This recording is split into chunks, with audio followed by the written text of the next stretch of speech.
मियां नवाज शरीफ साहब के तवज्जुद से राणा सनाउल्लाह साहब ने ये अनाउंसमेंट किया है कि मरियम नवाज भी वापस आ रही हैं और कुछ अरसे के बाद नवाज शरीफ भी वापस आ रहे हैं और फिर मियां नवाज शरीफ साहब पाकिस्तान में पंजाब और खैबर पख्तूनख्वा के इंतखाबात को लीड करें और पार्टी की जो तंजीम साजी और बाकी मामलात हैं वो सारे के सारे मरियम नवाज साहिबा कंट्रोल करेंगी। वो जो कहानियां थी वो अब खत्म हो गई हैं। अब अपने ही पांव पे खड़ा होना पड़ेगा। IMF के साथ जो मुज़ाकरात होने को जा रहे हैं उसमें उन्होंने अगर और उनकी कंडीशन मानी तो फिर तो रहती सहती साख भी उनकी खत्म हो जाएगी। मैं आपसे एक अर्ज करूं कि मुझे ज्यादा इंपॉर्टेंट बात इस वक्त नजर आती है, ये जो काम इन्होंने किया है मुझे लगता नहीं है कि इन्हें हजम होगा। उसकी वजह ये कि सुप्रीम कोर्ट के पास ये मामला मौजूद है और किसी तौर पर भी ये चीजें गवारा नहीं हो सकती और इन्हें ऐसे एग्जॉनरेट किया नहीं जा सकता। और जिसने क्लीन चिट दी है इमरान खान साहब, उसको 25 लाख रुपए मराज के ऊपर उस जज को इंफॉर्मेशन कमीशन का दिया गया है। ये तो फौरी इनाम भी देते हैं, उन लोगों को नवाजते नहीं है। यहाँ पे तो जो है वो जस्टिस रिटायर्ड कार्ड महबूब साहब को सदर लगा दिया गया था पकड़ के, नजम सेठी को दोबारा PCB का चेयरमैन लगा दिया गया है। सब्सक्राइब करें और बेल दबाएं ताकि कोई खबर रह न जाए।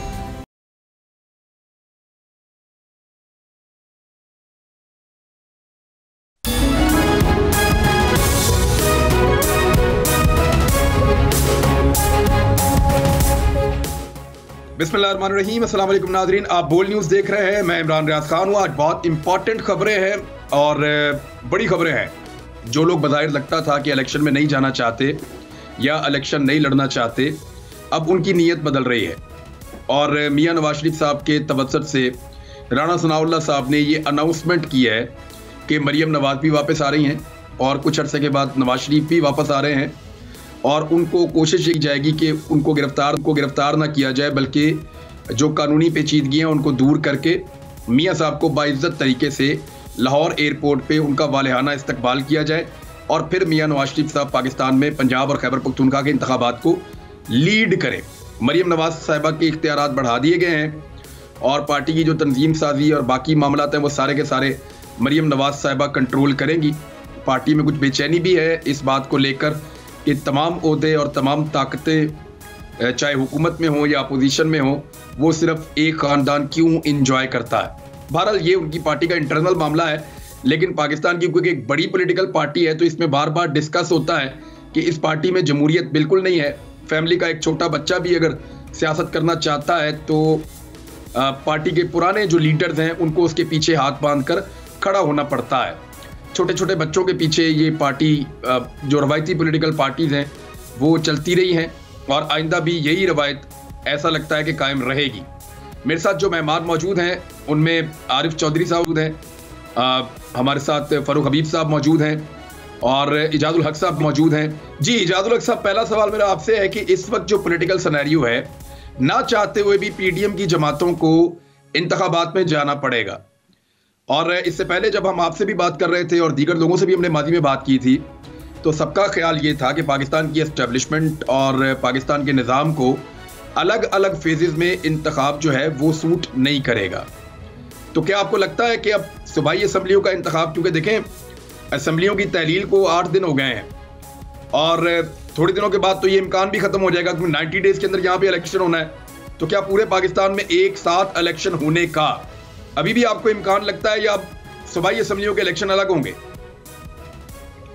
बिस्मिल्लाहिर्रहमानिर्रहीम, देखें इस बात का तो फैसला कुछ अर्सा पहले हो चुका था, लेकिन थोड़ा सा डिले करने की कोशिश की जा रही थी क्योंकि ये हाथ पांव मार रहे थे कि शायद हमें कोई सपोर्ट मिल जाए तो कोई ना कोई रास्ता निकल आएगा। लेकिन अब इन्हें मालूम हो गया है ये अदम एतमाद का, ये एतमाद के वोट के बाद, कि वो जो कहानियां थी वो अब खत्म हो गई हैं। अब अपने ही पांव पे खड़ा होना पड़ेगा। इसीलिए देखें पाकिस्तान इस वक्त मुतम्मल नहीं हो सकता। ये एक कॉमन आदमी को भी पता है कि पाकिस्तान इस वक्त मुतम्मल नहीं हो सकता कि वो बार बार इलेक्शंस के अंदर जाए। पहले सूबाई असम्बलियों के करवाएं और फिर उसके बाद कौमी असम्बली का कराएं और 2 सूबों के अलग करवाएं और उसके साथ साथ ज़िमनी इंतखाबात जो 45 दिन के अंदर करवाने थे वो तो अब 70 के करीब सीटें खाली हो चुकी हैं।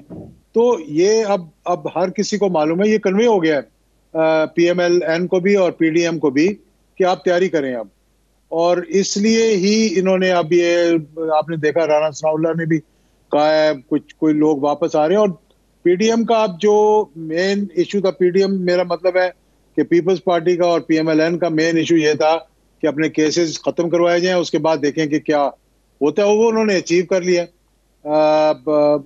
केसेस खत्म करते करते सियासत ही खत्म कर ली है इजाजुल हक साहब। अब अपने केसेस सारे खत्म करवा लिए, बच्चों के भी अपने भी। अब उनका जो है वो ऑब्जेक्टिव है कि उनको इलेक्शन में जाना पड़ेगा। किस तरह से वो अपने आप को मुतहर्रिक करते हैं देखें मुकाबला तो उनका अब उन्हें मालूम है कि ग्राउंड रियलिटी क्या है। पिछले 2 जो ज़िमनी इंतखाबात हुए हैं उसमें उनको पता लग गया। ठीक है, पीएमएलएन एक बड़ी जमात है, मैं ये नहीं कह रहा कि बिल्कुल एकदम से खत्म हो जाएगी, लेकिन ये अगर अभी थोड़ा सा इन्होंने डिले किया, आईएमएफ के साथ जो मुज़ाकरात होने को जा रहे हैं उसमें उन्होंने अगर और उनकी कंडीशन मानी तो फिर तो रहती सहती साख भी उनकी खत्म हो जाएगी। तो ठीक है सर, क्या रुके साहब, ये बहुत इंपॉर्टेंट आप बात कर रहे हैं। ये आपने बड़ी आम बात की है कि अगर आईएमएफ की बातें मान करेंगे और उसके समरात लोगों तक अगर पहुंच गए और फिर इलेक्शन में गए, फिर तो वो पंजाबी में कहते हैं मंजी टूट जाएगी। फिर तो इलेक्शन जीतना तो क्या, इलेक्शन लड़ना भी ख्वाब बन जाएगा। लेकिन चले एक सवाल बीच में पैदा होता है, मैं चौधरी साहब से पूछ लेता हूं। आरिफ चौधरी साहब, केसेस खत्म करवाने का इजाजुल हक साहब ने कहा और वो सबको पता है कि एनआरओ 2 था और वो मुकम्मल हो गया, लेकिन केसेस खत्म करवाते करवाते यानी शहबाज शरीफ ने अपने केसेस खत्म करवाने के चक्कर में अपनी जमात की सियासत ही खत्म कर दी। क्या ये एक फैक्ट नहीं है? आप देखिए, बहुत शुक्रिया। बात असल में ये है कि हर शख्स की प्रायोरिटीज होती है। इनकी प्रायोरिटी शुरू से लेकर माल बनाना है और इलेक्शन जो ये लड़ते हैं, ये सियासत जो करते हैं उसे ये बिजनेस के तौर पर करते हैं। और जहां इन्हें बिजनेस में नुकसान नजर आए, और बिजनेस का नुकसान यही होता है कि जो आगे जा रही होती है इनकी वेल्थ बढ़ती जा रही होती है, उसमें थोड़ी सी भी कमी कहीं आए तो उसको ये बहुत ज्यादा अहमियत देते हैं। लेकिन मैं आपसे एक अर्ज करूं कि मुझे ज्यादा इंपॉर्टेंट बात इस वक्त नजर आती है, ये जो काम इन्होंने किया है मुझे लगता नहीं है कि इन्हें हजम होगा। उसकी वजह ये कि सुप्रीम कोर्ट के पास ये मामला मौजूद है और किसी तौर पर भी ये चीजें गवारा नहीं हो सकती और इन्हें ऐसे एग्जॉनरेट किया नहीं जा सकता, क्योंकि जिस तरीके से इन्होंने खुद, यानी दुनिया में ये मारूफ असूल है, एक तो बेसिक स्ट्रक्चर के खिलाफ कानून जो बनेगा उसको उस बेसिक स्ट्रक्चर के टच स्टोन पे अदालतें, खासतौर पर सुप्रीम कोर्ट, वो इंडिया की हो पाकिस्तान की हो, उसे खत्म कर देती है। और दूसरा जो पर्सनल स्पेसिफिक अमेंडमेंट होती है, वो पर्सनल स्पेसिफिक अमेंडमेंट जो है उसको भी कभी अदालतों ने बर्दाश्त नहीं किया। तो इसमें अभी केस चल रहा है और 2 चीजें सामने आ चुकी हैं। उसमें उन्होंने रिकॉर्ड भी आपको पता है डिजिटलाइज किया, सारी चीजें उन्होंने अपने सामने रखी हुई है। तो मैं ये समझता हूँ कि ये शायद इन्हें इतना हजम ना हो। हाँ, मतलब दूसरी बात जो आपने की वो बहुत बड़ी खुदकुशी है कि अगर आज यही तरीकेकार आप अदालतों में केस लड़के आप उससे बरी हो जाते। वैसे भी तो मैं समझता हूँ कि अगर ये इस तरह का ना करते तो हमारी अदालतों में इतना दमखम तो मैंने कभी नहीं देखा कि वो किसी को सजा दें, और खासतौर पे इतने बड़े जो मुलजमान होते हैं उनको तो कभी हमने सजा होते देखा नहीं। अभी आज के लिए तो बहुत छोटे देख लें ना सर, आप आज की खबर देख लें कि मनी लॉन्ड्रिंग केस में एफआईए ने सलमान शहबाज को क्लीन चिट दे दी है। मैं एक सेकंड, फारूक हबीब साहब, ये एनआरओ 2 तो हो गया तकरीबन मुकम्मल। अब पाकिस्तान इंतखाबात की तरफ जा रहा है, कम से कम 2 सूबों में तो इंतखाब हो रहा है। आपको इनसाइट क्या है? क्या पूरे पाकिस्तान में इलेक्शन की, फारूक हबीब एमएनए का इलेक्शन लड़ते हैं, आपको भी इलेक्शन लड़ना है या सिर्फ अपने 2 एमपीएस को इलेक्शन लड़वाना है? देखिए, बुनियादी तौर के ऊपर अगर आप ये पूछेंगे तो ये कोई आसान काम नहीं है पीडीएम के लिए भी। उनकी अपनी सफों के अंदर इस टाइम बड़ा शदीद इस्तराब भी है और वहां पर एक एजिटेशन की सूरत हाल और बेचैनी भी मौजूद है, क्योंकि पाकिस्तान के अंदर जो है जब से कौमी असम्बली और सूबाई असम्बली का इंतखाब एक दिन से होना शुरू हुआ है तो ये तकरीबन को 5-6 के करीब इलेक्शन रहते हैं, बल्कि इससे ज़ायद इलेक्शन है जो कि हो चुके हैं एक ही दिन के ऊपर। तो अलग अलग इलेक्शन लड़ना ये बड़ा मुश्किल काम होता है, चाहे वो एमएनए हो, चाहे वो मेंबर सूबाई असम्बली का इलेक्शन हो। तो लिहाजा वहाँ भी उनकी जमातों के अंदर भी एक इस तरह की कैफियत है। लेकिन इससे बड़ा सवाल ये है कि ये इलेक्शन लड़ेंगे तो लड़ेंगे किस मुंह के साथ और किस कारकर्दगी के साथ। वो भी एक खौफ उनके अंदर पाया जाता है, जिससे ये चाहते हैं कि किसी तरीके से इंतखाबात ना हो सके। इसी तरीके से जो है वो भर्ती का जो है वो मुंह जो है लंदन से आएंगे सर इलेक्शन लड़ने के लिए, और वो लीड करेंगे। नवाज शरीफ साहब का मुंह आ रहा है, मरियम नवाज साहबा का मुंह अपना आ रहा है, तो ये उनके लिए काफी है। और उनको लगता है कि मियां साहब आके तहलका मचा देंगे। नहीं देखिए, तहलका तो उन्होंने क्या मचाना है, तहल के इनके सारे नाकाम हो गए। जो तहलका 9 महीनों में उन्होंने मचाया है वो किसी से ढका छुपा है कि आज मैं फैसलाबाद में मौजूद हूँ, सारा दिन मुझे आके यहाँ पर पावर लूम के नुमाइंदे मिले, मजदूरों के नुमाइंदे मिले। इस टाइम इंडस्ट्री हमारी बंद हो चुकी हुई है, महंगाई के 50 साल रिकॉर्ड टूट चुके हैं।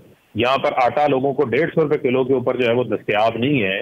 तो इस कारकर्दगी से तो ये इलेक्शन लड़ने को तैयार ही नहीं। और आपने देखा नहीं, ये ज़िमनी इंतखाब में क्या हुआ है, ये ज़िमनी इलेक्शन से भाग गए। ये कहते हैं अब हम इस्तीफे भी मंजूर कर रहे हैं, दूसरी जानिब इनको उम्मीदवार ही नहीं मिल रहे। इनके अपने उम्मीदवार हल्कों से इमरान खान के सामने ज़िमनी इलेक्शन लड़ने को जो है वो तैयार नहीं है।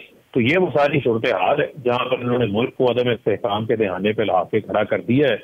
ये किसी से कोई ढकी छुपी सूरत हाल नहीं है। अब ये इंतखाबात से अगर भागते हैं तो तब भी ये मुल्क का नुकसान करते हैं। इंतखाबात अगर ये नहीं भी फारूक हबीब साहब, एक छोटी सी और खबर है, मैं जरा आपके साथ शेयर कर दूं, आप मुझे बताएं आप लोगों के इससे कोई ताल्लुक है या नहीं है। इस्लामाबाद में सुप्रीम कोर्ट ने इमरान खान की हुकूमत को आलमी साजिश के जरिए हटाने की इंक्वायरी के लिए दायर अपीलें समाअत के लिए, यानी चैम्बर अपीलें हैं, वो समाअत के लिए मुकर्रर कर दी। इससे आपका कोई ताल्लुक है आपकी पार्टी का? इस्लामाबाद हाई कोर्ट की बात कर रहे हैं हम? नहीं, मैं सुप्रीम कोर्ट ऑफ पाकिस्तान की बात कर रहा हूं। वहां पे कुछ अपीलें लोगों ने दायर की थी जिन पे पहले एतराज लगा दिया गया था, और अब चैम्बर अपीलें जो हैं वो समाअत के लिए मुकर्रर की गई हैं कि इमरान खान की हुकूमत को आलमी साजिश के जरिए हटाया गया है।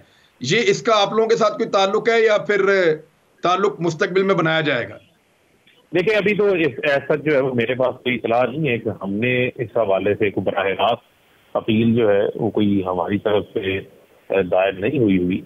आपका वही है, साइफर क्या हुआ है आप लोगों का सुप्रीम कोर्ट में? लेकिन हमारा साइफर भी मौजूद है, इमरान खान साहब का भी खत मौजूद है, डॉक्टर अलवी सदर पाकिस्तान का खत भी मौजूद है, हमारा मुतालबा भी मौजूद है कि सुप्रीम कोर्ट ऑफ पाकिस्तान के तहत जो है वो एक आज़ाद इंक्वायरी कमीशन होना चाहिए जो इसकी तहकीकात करे, और वो तमाम हरकत सामने आने चाहिए कि जिस रजीम चेंज साजिश का पिछले 9 महीने से पूरी कौम ने खमियाजा भुगता, आपको जेल में डाला गया, अच्छे से शहीद हो गए, सहाफियों पर FIR हुई, उनको नंगा करके तशद्दुद किया गया, बुजुर्ग सहाफियों पर तैयार अमीर जैसे पे तशद्दुद किया गया।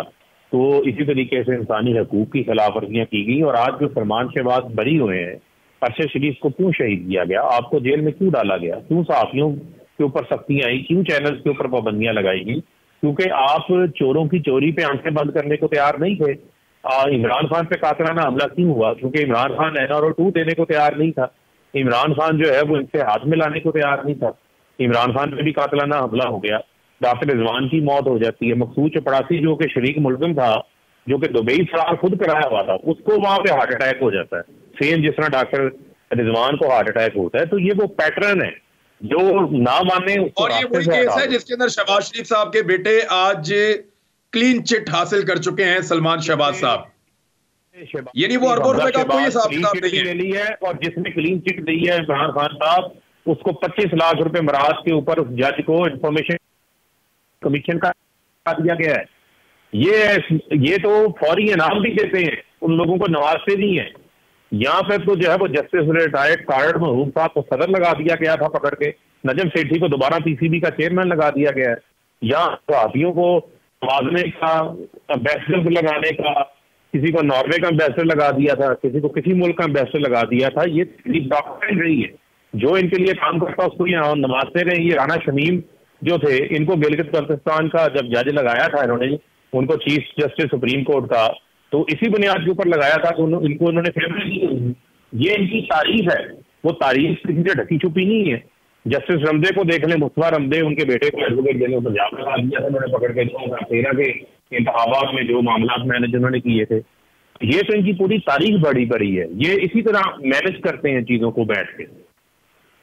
अच्छा, एक सवाल और एजाजुल हक साहब पैदा होता है, वो ये है कि सूबाई असम्बलियों के इंतखाबात अगर हो जाते हैं, यानी हमारे यहाँ पे पैटर्न तो यही है कि पाकिस्तान में इकट्ठे इंतखाबात हों, तो फिर आप बलूचिस्तान में, कुछ दूर दराज इलाकों में, कुछ धांधली वांधली जनूबी पंजाब में इधर उधर करके तो अपनी मर्जी के बंदे भी एस्टेब्लिशमेंट शामिल कर लेती है। लेकिन अगर ऐसे हिस्सों में इंतखाबात होंगे तो एस्टेब्लिशमेंट के लिए भी मुश्किल होगा अपनी मर्जी करना। आपको लगता है कि इस मर्तबा एस्टेब्लिशमेंट धांधली की कोशिश करेगी? आपको एस्टेब्लिशमेंट का मूड क्या लगता है? यानी इमरान खान साहब, सबको पता है कि वो 2/3 वाला मामला भी पीछे रह गया, अब तो वो तो वन साइडेड ही गेम है। पीएमएलएन के एमएनएज बहुत बड़ी तादाद में राब्ते कर रहे हैं इधर उधर बाकी जमातों से, और बहुत सारे लोग इलेक्शन लड़ना भी नहीं चाहते और पीटीआई से भी राब्ते कर रहे हैं। आज एक खबर भी आई, हम अभी फारूक हबीब से पूछेंगे कि कौन कौन लोग हैं और क्या चल रहा है, कितने लोग राब्ता कर रहे हैं। लेकिन क्या एस्टेब्लिशमेंट पीडीएम के लिए धांधली करके देगी इन इंतखाबात में? आपको क्या लगता है? और क्या ये पूरे पाकिस्तान में इंतखाबात ना होने का भी असर पड़ेगा? देखें, ये बड़ा एक सिंपल बात है, जो समझने वाले हैं वो समझ चुके हैं। पीडीएम वालों को ये मालूम है और इसीलिए घबराहट नजर आ रही है। जो ए पॉलिटिकल की बात की थी, अब वो ए पॉलिटिकल होकर दिखा रहे हैं आपको। ये जो अभी एतमाद का वोट लिया है, इससे तो एक क्लियर मैसेज चला गया है। पहली बात कि जी अब आपको अपना मामला खुद तय करने पड़ेंगे। पूरी एक फौज जफर मौज वुज़रा की यहाँ आकर बैठी रही है असेंबली के अंदर। सब आपने भी देखा होगा अच्छी तरह, इमरान साहब। इजाज़त साहब, खबर तो ये है कि उनको यकीन दिलाया गया था कि 20 से 25 बंदे राब्ता हो चुका है, और यकीन आपको पता है कौन लोग दिलाते हैं? उनको यकीन दिलाया गया 20 से 25 बंदों से राब्ता हो गया, बंदे कोई नहीं आने, आप बेफिक्र होकर जाएं और अपना वजीर आला तब्दील करें। लेकिन मामला यह है कि एस्टेब्लिशमेंट की दाल नहीं गली वहां पे। नहीं, एस्टेब्लिशमेंट की दाल नहीं गली, लोग अब समझ गए हैं उन्होंने आगे इलेक्शन लड़ना है। जो 2-4 लोग समझ रहे थे कि आइंदा हमने नहीं लड़ना, 2-3 लोग साइड पे अगर हो गए तो वो कोई पैसे वैसे उन्होंने पकड़ लिए होंगे। लेकिन जिन्होंने इलेक्शन लड़ना है वो अब समझ गए हैं कि हमने कॉन्स्टिट्यूएंसी की जो पॉलिटिक्स करते हैं वो अब इन धांसों जो धौंस धांसली है इसके अंदर नहीं आते। एक बात ये है। दूसरी बात देखें, इलेक्शंस बार बार करवाने के लिए मुल्क कभी मुकम्मल हो ही नहीं सकता। ये कॉमन सेंस है और हर किसी को ये मालूम है कि 75 अरब से ज्यादा पैसे लगते हैं एक दफा इलेक्शंस करवाने के। तो आप एक मरतबा सूबाई असेंबलियों के करवाएंगे 2 सूबों में, जो कि 70-75% है पाकिस्तान का, तो 75 बिलियन का मतलब 75% लगा देंगे और फिर 75 बिलियन दोबारा लेकर आएंगे कि नेशनल 2-3 महीने के बाद नेशनल इलेक्शन करवाने के लिए। दूसरा, पीडीएम वालों को ये भी मालूम है, मैं आपको इनके अंदर की बात बताऊं, कि उन्हें ये भी पता है कि ये दोनों पंजाब और जो केपीके, ये चला जाएगा पीटीआई के हक में। और अगर ये पीटीआई के हक में चला गया और उस वक्त तो फिर कोई इंटरम गवर्नमेंट नहीं आनी, इनके तो फिर सिटिंग चीफ मिनिस्टर होंगे यहाँ पे जब नेशनल इलेक्शन हो रहे होंगे। तो किस तरह सवाल पैदा होता है ना सर, एग्जैक्टली वहां एक और सवाल पैदा होता है। मैं जो सब आपके सामने रखता हूँ, फर्ज करें कि आज से 1 महीने के बाद वफाकी हुकूमत कहती है ठीक है जी हम भी असेंबली तहलील कर रहे हैं, बैठो हमारे साथ इलेक्शन की डेट का फैसला कर लो। और ऐसा लगता है इसीलिए वो चाहते हैं कि राजा रियाद अपोजिशन लीडर रहें और लगातार वो पाकिस्तान तहरीक इंसाफ के इस्तीफे मंजूर करते चले जा रहे हैं। तो चौधरी साहब, फिर क्या 3 महीने उस दिन से शुरू होंगे, नेगोशिएशंस होगी, क्या होगा फिर? इलेक्शन मई या जून में चला जाएगा या बजट के बाद, या बजट जो है वो निगरान हुकूमत देगी? क्या मैकेनिज्म आप बनता हुआ देख रहे हैं? देखिए, वो जो इलेक्शन करवाने हैं ना जी, वो उसके लिए 60 डेज चाहिए। जनरल इलेक्शन अगर ओवरऑल कराना है, ये मौजूदा सूरत हाल में 90 डेज है। तो इसलिए वो वक्त जो है अभी आपके पास मौजूद है। यानी अगर वो कल थोड़ी सी ताखीर के साथ भी असेंबलियां कौमी असेंबली डिसॉल्व करते हैं तो वो टाइम मैनेज हो सकता है। और वो जो डेट लाइन जो आखिर कितनी क्या 1 महीने 1.5 महीने के बाद भी? नहीं, 1-1.5 महीना तो अगर वो देखिए, वो तो उसकी अगर उसकी नीयत नहीं होगी करवाने की तो फिर 1.5 महीना क्या, वो बिल्कुल ही नहीं करवाएंगे। उसकी वजह यह है कि ये वो बात है कि जो जिसको मैं समझता हूँ कि अगर थोड़ी सी भी किसी में पाकिस्तान के लिए एक रमक मौजूद है तो वो इस तरह नहीं होने देगा। अब मैं नहीं समझता, वो एक बात बड़ी वाज़ेह है कि पूरी दुनिया में एस्टेब्लिशमेंट का जो तस्वर है वो ये है कि ये कस्टोडियन होती है बेसिकली स्टेट की, जिसने किसी पॉलिटिकल पार्टी के साथ खास ताल्लुक रखने की बजाय ओवरऑल चीजों को मैनेज करना होता है कि हुकूमतें आती जाती रहती हैं, लेकिन उन्होंने उस मुल्क के इंटरेस्ट को, उसकी सॉवरेनिटी को, उसकी इंटेग्रिटी को इंटैक्ट रखना होता है। और अगर पाकिस्तान में हमने तो एस्टेब्लिशमेंट को अजीबोगरीब तजर्बे करते ही देखा है। जब से देखा है नए नए खिलौनों के साथ खेलते देखा है, कभी इसको ले आओ, उसको हटा दो, उसको बना दो, उसकी शक्ल अच्छी नहीं लग रही, वो बात नहीं मानता, इसके साथ ये कर देते हैं, उसको यहाँ ले आते। और एस्टेब्लिशमेंट ने कभी भी आम पॉलिटिशियंस के ऊपर ट्रस्ट ही नहीं किया और दूसरे लोगों को काम करने और किसी को भी मुहिब्बे वतन भी नहीं समझा गया इस मुल्क के अंदर। अजीब सी चीज़ है। बहरहाल इसको इतना ओपनली डिस्कस हम और ज़्यादा नहीं कर सकते, लेकिन मैं फरूक एक चीज़ आपसे जानना चाहता हूँ कि अगर 1 महीने या 1.5 महीने के बाद, चले मैं ब्रेक के बाद सवाल कर लेता हूँ फरूक से, कि अगर 1-1.5 महीने के बाद वफाकी हुकूमत तहलील होती है तो क्या आप उसके बाद 90 दिन के अंदर सारे इंतखाब इकट्ठे करवाने के लिए तैयार हो जाएंगे, या आपको लगता है कि बस अब सूबाई इलेक्शंस के साथ ही करवाए जाएं और यही हमारी डेडलाइन थी? और कौन कौन नून लीग से आपसे राब्ते में, कितने लोग हैं? एक ब्रेक, उसके बाद वापस आ रहे हैं।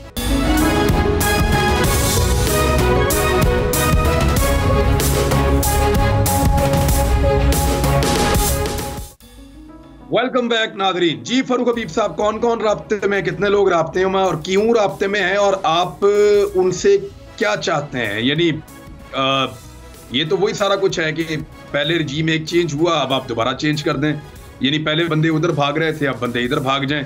फर्क क्या है पहले में और अब में? नंबर 1। और नंबर 2 जो मैंने आपसे सवाल किया कि अगर थोड़े अरसे के बाद वफाकी हुकूमत तहलील हो जाती है तो क्या आप इकट्ठे इंतखाबात के लिए कुछ और अरसा इंतजार करेंगे? इंतखाबात को इमरान असम्बलियां तहलील हो चुकी हैं सूबों में, तो अब तो 90 दिन के अंदर अंदर इंतखाबात करवाने हैं।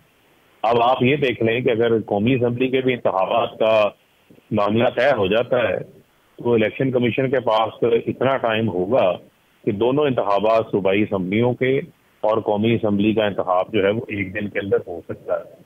अब आइन से बाहर तो नहीं जाया जा सकता, इसके अलावा आउट ऑफ कॉन्स्टिट्यूशन तो कोई सोल्यूशन जो है वो मौजूद नहीं है। तो इसी वजह से हम इनको बार बार ये बात इनको कह रहे हैं कि अब इनसे हुकूमत चल नहीं पा रही, इनके पास फर्दर आगे कोई फ्यूचर का हल भी नजर नहीं आ रहा। इकॉनमी जो है वो तबाह बर्बाद हो गई है, मुल्क बैंक डिफॉल्ट के दहाने के ऊपर ले आए हैं, और जब तक मुल्क के अंदर जो है वो सियासी अदम इस्तेहकाम रहेगा और नई मुंतखब अवामी हुकूमत नहीं आएगी जिसके पास अवाम का मैंडेट हो, ये मुल्क को आगे नहीं लेके जा सकते।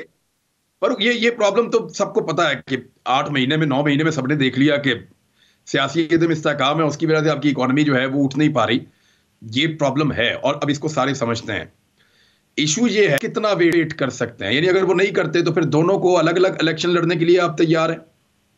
देखिए, हम तो हर सूरत में जो है वो इलेक्शन लड़ने के लिए तैयार हैं। हमें किसी किस्म की भी जो है कोई एतराज हमारा है नहीं है। लेकिन हम भी देखें ना, ये बार बार हमें ये बात कहते थे कि आप असम्बलियां सूबाई असम्बलियां तहलील कर दें, हम अगले ही रोज जो है वो आम इंतखाबात करवा देंगे। इनके तमाम लीडरान के बयान मौजूद हैं। मरियम सफदर का, मरियम औरंगजेब, राना सना, ये बार बार ये बात करते थे कि ये इमरान खान ने कौन सा असम्बलियां तहलील करनी है, ये करें जुर्रत, ये करें हिम्मत, ये करके दिखाएं असम्बलियां तहलील। उस असम्बलियों को तहलील करने से रोकने की भी इन्होंने कोशिश की। जब ये नाकाम हो गए हैं तो अब मैं समझता हूँ कि इनको अपने जाती मफाद के ऊपर पाकिस्तान के मफाद को तरजीह देनी चाहिए। ये जाती बड़ा ना करें जिससे जो है वो मुल्क को नुकसान हो। मुल्क का फायदा यही है कि अब जनरल इंतखाबात हों, आम इंतखाबात हों।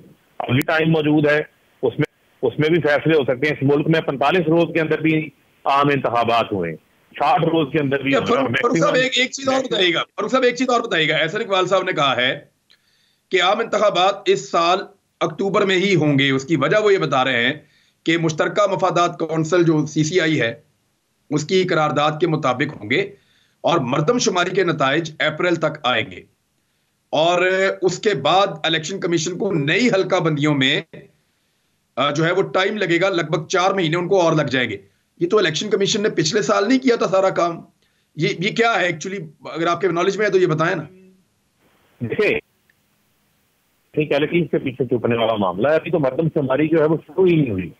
जो पिछला सेंसस हुआ था उस सेंसस की प्रोविजनल अप्रूवल जो है वो दे दी गई थी CCI के अंदर, और ये तय हुआ था कि डिजिटल मर्दमशुमारी जो है वो की जाएगी। लेकिन अब मुल्क के हालात ऐसे हैं कि आप डिजिटल मर्दमशुमारी की तरफ भी जो है वो नहीं जा सकते, और अगर ये डिजिटल मर्दमशुमारी को जो है वो शुरू करते हैं तो फिर ये इंतखाबात करवा ही नहीं सकेंगे इस साल के अंदर। ये सारा प्रोसेस मुकम्मल होना ही नामुमकिनात के अंदर शामिल है। ये जो टाइमलाइन गुज़िश्ता साल जो इलेक्शन कमीशन ऑफ पाकिस्तान ने कहा था, गुज़िश्ता साल इलेक्शन कमीशन ऑफ पाकिस्तान ने कहा था अप्रैल में कि हम अगस्त तक नहीं करवा सकते, हमारा काम बाकी है, और बाद में फिर सितंबर अक्टूबर तक, फिर उन्होंने कहा कि अब हम तैयार हैं, अब हम करवा सकते हैं। तो इस वक्त एक नई मर्दमशुमारी, नई हल्का बंदियां, आपके ख्याल में ये नहायत जरूरी काम है और इसकी बुनियाद के ऊपर वफाकी हुकूमत इंतखाबात को डिले में ले जा सकती है? नहीं, देखिए, ये तो मैंने फिर आपको कहा कि ये तो चोर दरवाजे वो खोलने की कोशिश करते हैं किसी तरीके से हम इंतखाबात से जो है वो राह फरार इख्तियार कर सके। देखे, पहले ये इस्लामाबाद के इलेक्शन से भागे, फिर इन्होंने कराची के इलेक्शन से बारहा भागते रहे, वहां से इन्होंने फिर अपनी वहां पे मिलकर मैनेजमेंट चलाई। उसके बाद अब ये जो इस्तीफे कबूल कर रहे हैं उन इंतखाबात से ये भाग रहे हैं। इवन ये सूबाई असम्बलियों के इंतखाबात से भी जो है वो भागना चाहते हैं, आज के रोज भी ये भागना चाहते हैं। लेकिन पाकिस्तान के अंदर आईनी कानूनी माहिरीन की एक यकसा, एक उनकी यूनाइटेड राय है, मुतहद राय है कि पाकिस्तान के आइन के मुताबिक कोई ऐसी गुंजाइश नहीं है जिसके मुताबिक असम्बलियां तहलील हो जाएं और 90 रोज के बियॉन्ड जाकर जो है वो इंतखाबात को लेके जाया जा सके। कोई रास्ता है ही नहीं है। लिहाजा अनकॉन्स्टिट्यूशन इकदाम जो करेगा उसके ऊपर फिर आर्टिकल 6 लगेगा। ठीक है, आर्टिकल 6 तो तब लगेगा जब पाकिस्तान की एस्टेब्लिशमेंट चाहेगी। पाकिस्तान की एस्टेब्लिशमेंट की मर्जी के बगैर आज तक किसी पे आर्टिकल 6 नहीं लगा पाकिस्तान में, और ना लग सकता है। मेरे पे और आप पे बगावत के, गद्दारी के मुकदमे हो सकते हैं अगर पाकिस्तान की एस्टेब्लिशमेंट चाहे। अगर वो ना चाहे तो आप जो मर्जी करते रहे, आपके ऊपर मुकदमे नहीं होंगे। एक जुमला अगर मैं बोलूं तो मुकदमा हो सकता है, वही जुमला अगर कोई और बोले और एस्टेब्लिशमेंट ना चाहे तो मुकदमा नहीं होता। ये हमने इस मुल्क में इस साल सारा कुछ होते हुए देख लिया है। लिहाजा अब ये चीजें मानी नहीं रखती कि आइन क्या कहता है, कानून क्या कहता है। यहाँ पे हमें एक ही बात समझ आई है कि ताकत क्या कहती है, और पब्लिक ने ताकत के मुकाबले में अपनी ताकत जो है वो सामने लाकर खड़ी कर दी है। तो थोड़ी सी सिचुएशन अब बदलना शुरू हो गई है। इजाजुल हक साहब, जो आपने बात की मईशत की, मेरी जो सोर्सेज बता रहे हैं वजारत खजाना के, 4 ऐसे शराइत हैं बड़ी IMF की जो इस हुकूमत ने मानने का फैसला कर लिया है। बिजली की कीमत में इजाफा करेंगे, गैस की कीमत में इजाफा करेंगे, पेट्रोलियम मसनूआत की कीमतों में इजाफा करेंगे, नए टैक्सेस लगाएंगे और डॉलर रेट को मार्केट रेट के बराबर करेंगे, यानी उसको ओपन छोड़ देंगे। तो अगर ये 4 शराइत फरवरी के अंदर ये वाली हुकूमत मान लेती है और IMF यहां पे आकर मुआहदा कर लेता है और इसकी ऑब्जर्वेशन लेकर जाकर पैसे पाकिस्तान को जारी कर देता है, तो फिर तो समझें कि ये सूबाई असम्बलियों के इलेक्शन नहीं होंगे, ये तो कॉफिन के अंदर, आखिरी ताबूत के अंदर आखिरी कील साबित हो जाएगा। देखिए, ये तो हकीकत है और सबको मालूम है ये हकीकत जो है, और इससे अब आप आंखें बंद करें या आंखें खोल कर रखें, देखें सारा बिजनेस जो है वो ठप हो गया। कराची में स्टेट बैंक के गवर्नर को सारे टेक्सटाइल वाले जो हैं वो अपनी चाबियां जो है उनको दे रहे थे, अपनी फैक्ट्रियों की बंद कर रहे हैं। हजारों की तादाद में नहीं बल्कि लाखों की तादाद में जो है लोग ले ऑफ हो चुके हैं। एक्सपोर्ट्स आपकी गिर गई हैं। जब रॉ मटेरियल अंदर आएगा नहीं तो फिर आप कैसे तैयार करेंगे बाहर भेजने के सामान। अमेरिका से उन्होंने रिक्वेस्ट कर दिया कि $2 अरब हमें दें ताकि हम अपनी गारमेंट्स की सप्लाई आपको जो है वो जारी रख सकें। तो इन हालात में देखें, जब आपकी पेंशन बंद हो जाएंगी, आपकी तनख्वाह बंद हो जाएगी, बलूचिस्तान की हुकूमत ने हाथ खड़े कर दिए कि हमारे पास अगले महीने की तनख्वाहें देने के लिए पैसे नहीं है, तो फिर क्या रह गया पीछे? मुझे बताएं ना, आप किस चीज की डिली डैली कर रहे हैं? ये तो एक बात होता है कि अब इलेक्शंस तो होने हैं और एक साथ होने। क्या कह रहे हैं आप? कुछ वफाकी मुलाजमीन को भी तनख्वाहें नहीं मिल रही, इस किस्म की कुछ लेटर्स और खबरें भी सामने आई थी। देखिए, सबसे अहम बात जो है कि आपके जो मिशंस हैं बाहर बैरून मुल्क, उनको आप डॉलर नहीं दे सकते, उनकी तनख्वाहें नहीं आप दे सक रहे, तो किस तरह आप मुल्क को चला रहे हैं? देखिए, अब हर किसी को ये मालूम हो गया। और दूसरा ये आप कह रहे हैं कि एस्टेब्लिशमेंट इनकी सपोर्ट करेगी। क्या डिलीवर किया है इन्होंने? मतलब कुछ चीज डिलीवर करें तो एस्टेब्लिशमेंट कहे हाँ भाई ये बहुत ही कोई माहिर हमें लोग मिल गए हैं और बहुत बड़े हीरो हैं कि हम इनको रखें और मतलब इनको हम सपोर्ट करें। मतलब अब तो कान उन्होंने पकड़ लिए होंगे कि हम किस मुसीबत को ले आए थे यहाँ पे। यानी इन्होंने मुल्क का तो दिवालिया निकाल दिया है और मुल्क की जो बेइज्जती हो गई है। और अभी आप देखें जो लास्ट बयान दिया है, ये सब कब तक कान पकड़ने हैं? एस्टेब्लिशमेंट ने हमेशा ये गलती करते हैं, फिर कान पकड़ लेते हैं कि ये क्या कर दिया हमने। ये तो एक सादा सवाल ये है। और दूसरा ये है सर कि 31.83% महंगाई है रवा हफ्ते की। ये महंगाई की शरह है पाकिस्तान के अंदर, और आम आदमी की क्या हालत हो सकती है इसका आइडिया आपको हो गया होगा। अब इस सिचुएशन में आप ये कहते हैं कि शायद एस्टेब्लिशमेंट वो ना करे जो वो माजी में करती रही है, लेकिन इमरान खान साहब को ये इंफॉर्मेशन मिली है और उनको ये बताया गया है कि एक बहुत बड़े आदमी ने नवाज शरीफ से वादा किया था कि इमरान खान को अगले इंतखाबात से पहले ना सिर्फ नायल करवाया जाएगा बल्कि जेल भी भिजवा दिया जाएगा। वो बड़े आदमी अब यहाँ पे नहीं है जिन्होंने वादा किया था। अब जिन लोगों ने वादा किया था वो आ जाए वापस, आगे पूरा करें वादा अपना। बल्कि एक बात मैं आपको बता दूं, हुकूमत की पूरी कोशिश है, ये उनकी मिन्नतें करते रहे हैं उन बड़े लोगों की जिनका आपने जिक्र किया कि जी इमरान खान को नायल कर दें, इलेक्शंस करवा दें। कुछ भी नहीं होगा पाकिस्तान के अंदर। आप देखें जी ये फलाना हुआ, मतलब मैं बड़े और ताकतवर लोग ये नहीं करेंगे गैर आईनी तौर पे, बिल्कुल नहीं करेंगे। उनको मालूम है कि क्या हालात हैं और इनको सपोर्ट तो कभी भी नहीं करेंगे, क्योंकि इनको सपोर्ट करना तो अपने आप को भी डुबोना है और मुल्क को भी डुबोना है। ये मेरी बात बिल्कुल क्लियर आप लिख लें। बिल्कुल free and fair general elections होंगे और एक ही दफा होंगे कौमी और सूबाई असेंबलियों के। जितना मर्जी जोर इन्होंने लगाना है ये लगा लें। अच्छा चौधरी साहब, एक जो फॉर्मूला इस वक्त नवाज शरीफ साहब को बताया गया था और वो उसी के ऊपर अमल कर रहे हैं और उनको लगता है कि उनसे किए हुए वादे एक तो इमरान खान साहब गिरफ्तार होंगे, इमरान खान साहब नाअहल होंगे, नवाज शरीफ साहब की बाइज्जत वापसी होगी, उनका फकीदुल मिसाल इस्तकबाल होने दिया जाएगा, वो अगर जेल जाना भी पड़ा तो फौरी तौर पे बाहर आ जाएंगे और रायवंड से वो अपनी पूरी कंपेन चलाएंगे और उनको इलेक्शन कंपेन चलाने की भी मुकम्मल सहूलत फराहम की जाएगी। सर ये वादे बहुत बड़े वादे हैं, आपको लगता है कि पूरे हो पाएंगे और इतने ही मजे से नवाज शरीफ साहब ये सब कुछ कर पाएंगे? और क्या अगर ये सब कुछ हो जाता है तो ये पीएमएलएन को या पीडीएम को डिलीवर करेगी ये चीज? इमरान साहब, बात ये होती है कि बहुत सारे वादे जो किए जाते हैं वो मारूजी हालात को सामने रख के नहीं किए जाते, कर देते हैं लोग। और बहुत सारी चीजें ऐसी होती है जब वक्त के साथ वो आती है और सामने नजर आने लगती है लोगों को, तो वो वादा करने वाले जो है वो भी बिल्कुल पीछे हट जाते हैं और वो वादे भी वफा नहीं हो सकते। अब इस मामले में एक वादा तो शायद इलेक्शन कमीशन ने कर रखा है कि जितना हमारा जोर लग सका हमने इलेक्शन टाइम पे नहीं होने देने और हमने कोशिश करनी है कि उसी तरह जिस तरह हुकूमत चाहती है उसी तरह हो। और खास तौर पे आपको याद होगा कि उस वक्त भी इन्होंने ये रोल प्ले किया जब यानी वो रात इंतहाई खौफनाक आज भी एक यानी नाइटमेयर के तौर पर आती है कि जिस रात बुलाया गया है चीफ इलेक्शन कमिश्नर को और लोग तो ये कर रहे थे कि शायद नए इलेक्शन का ऐलान हो जाए सुप्रीम कोर्ट में, लेकिन उन्होंने कहा जी कि उस वक्त 7 महीने उन्होंने कहा जी हमें कम अज कम चाहिए। अब वो 7 महीने जो है गुजरने के और वहां भी राजकुमारी का मरदमशुमारी का उन्होंने हवाला दिया।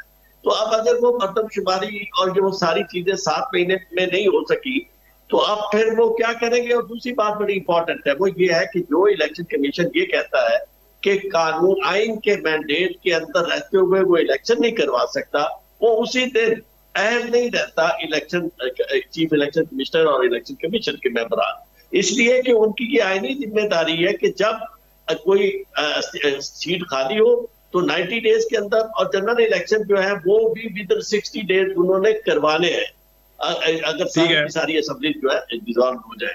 तो ऐसी सूरत हाल में मैं ये समझता हूँ कि ये उनके ख्वाब जो है और जो वादे उनके साथ किए गए थे अब वो कोई भी पूरी करने की इसलिए पोजीशन में नहीं है कि किसी को ये अंदाजा नहीं था कि पूरा पाकिस्तान क्या बल्कि पूरी दुनिया के अंदर लोग इस हद तक खड़े हो जाएंगे। और बल्कि आपको याद होगा, मैं अभी ये जो पिटीशन मैंने की है सुप्रीम कोर्ट के अंदर ओवरसीज पाकिस्तानियों के राइट ऑफ वोट की, उसमें भी अदालत का बिल्कुल बड़ा अच्छा रवैया था और उन्होंने सबको नोटिस कर दिया और उन्होंने कहा कि जनाब आपको, और उसमें वो अमेंडमेंट हमने चैलेंज की है जो इन्होंने किया जिससे वो राइट ऑफ वोट से महरूम किया गया। एक सवाल और पैदा होता है फरूख साहब, देखें आप खैबर पख्तूनख्वा में जनरेट कर पाए, वो पंजाब में नहीं हो पाया। पंजाब के अंदर यकीन दहानी करवाई गई है कुछ लोगों को, और कल मैं बड़ा हैरान हो रहा था कुछ लोगों की जो है वो बयानात सुन के कि उनको यकीन दहानी करवाई गई है एक शख्सियत के हवाले से, मोहसिन नकवी साहब के हवाले से।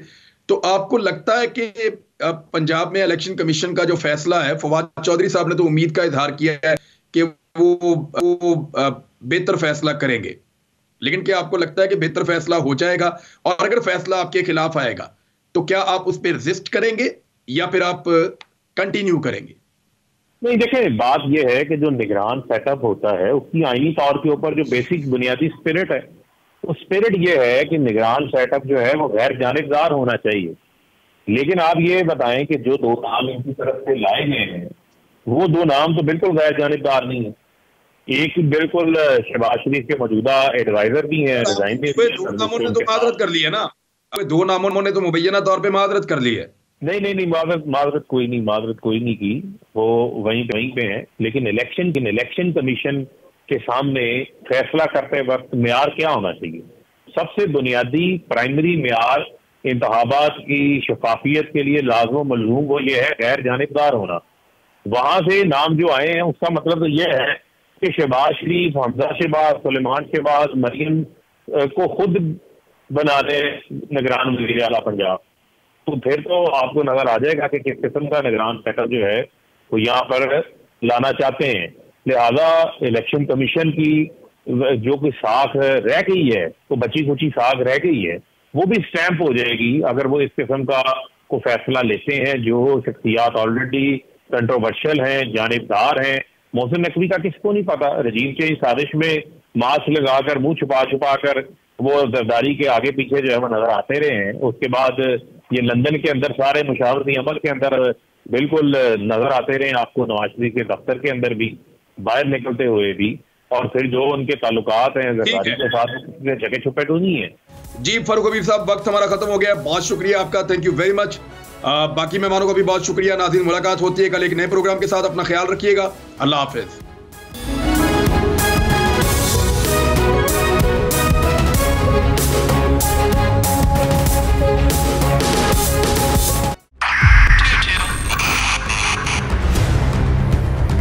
बहुत सारे भी देखे गया पाकिस्तान की आवाम को। पाकिस्तान की आवाम को एक तोहफा ये दिया कि आवाम को पता चल गया कि पाकिस्तान का मीडिया क्या है। साल 2022 में सबसे ज्यादा देखे जाने वाला चैनल बोल न्यूज रहा नंबर 1। हमने बहुत सारे शोज और ट्रांसमिशंस की, पूरा साल मुसलसल जदोजहद में निकल गया कि ये वोट ऑफ कॉन्फिडेंस के पीछे कौन लोग थे।